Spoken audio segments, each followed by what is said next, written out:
I never thought I would hear words like that from the woman I married. Words that would make my entire world stop, leaving me speechless, confused, and burning with a mix of hurt and anger. It all happened on what was supposed to be a perfectly normal Sunday evening.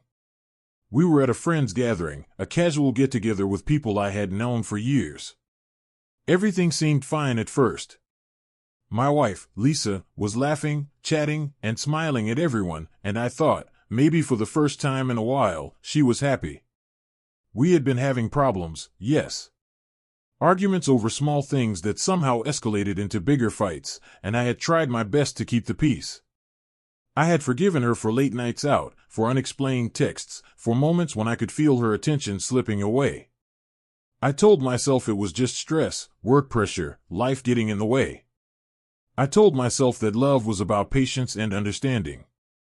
But that night, all of that patience was shattered in an instant.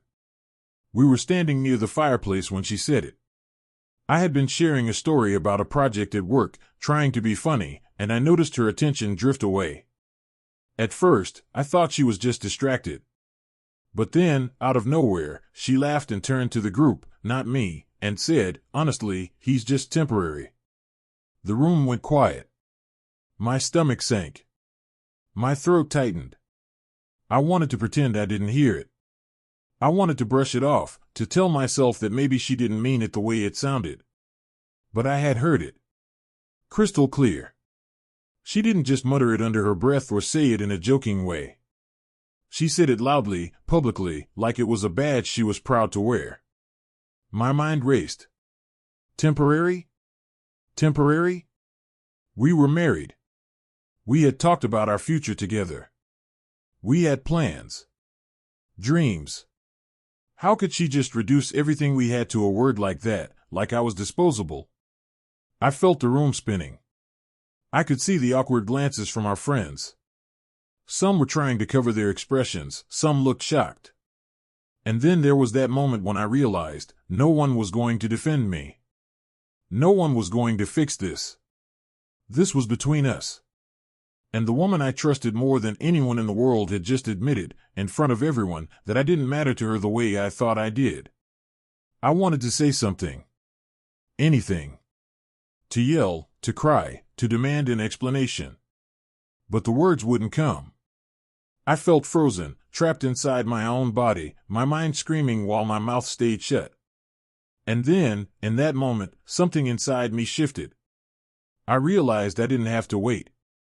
I didn't have to beg for respect, for love, for dignity. I could just leave. And I did. I told her I was going home. She laughed, probably thinking I was overreacting. I didn't argue. I didn't beg. I just walked out, my coat heavy on my shoulders, my heart heavier. The cool night air hit me like a shock, but I felt free in a way I hadn't in months.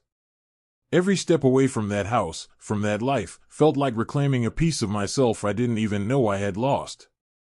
That night, I didn't sleep. I drove around, thinking about every moment that had led to this.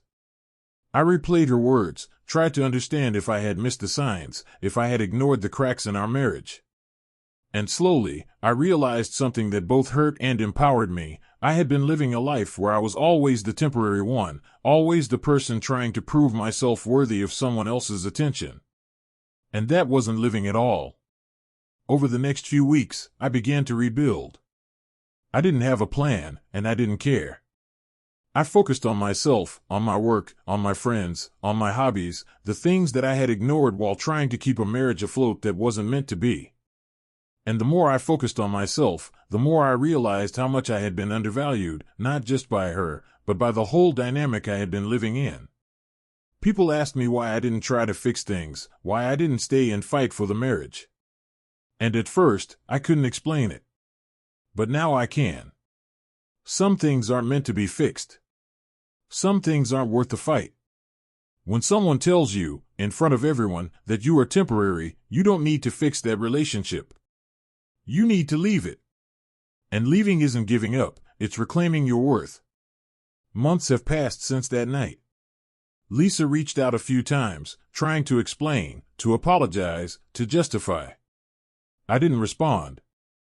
I realized that closure doesn't come from other people. It comes from knowing your own value and refusing to settle for less. I'm not bitter, and I'm not angry anymore. I'm focused, and I'm happy in a way that I never was while I was trying to make someone else see my worth. That moment, painful as it was, became a turning point. It taught me that the love I deserve doesn't need to be begged for. It taught me that being treated as temporary is never acceptable. And most importantly, it taught me that walking away isn't weakness, it's strength. So when people ask me what I would do differently, I tell them, nothing. I would leave just as fast, just as decisively. Because some lessons in life come at a cost, and some truths are so clear you can't ignore them. My wife publicly said I was just temporary. I didn't wait. I left.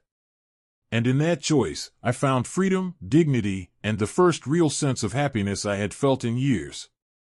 If there's one thing I want anyone watching this to take away, it's this: never let anyone make you feel disposable. Never stay somewhere you're not valued. And when someone tells you, in the clearest possible way, that you're not important to them, you have the right, the power, and the duty to walk away. Life is too short to be temporary in someone else's story.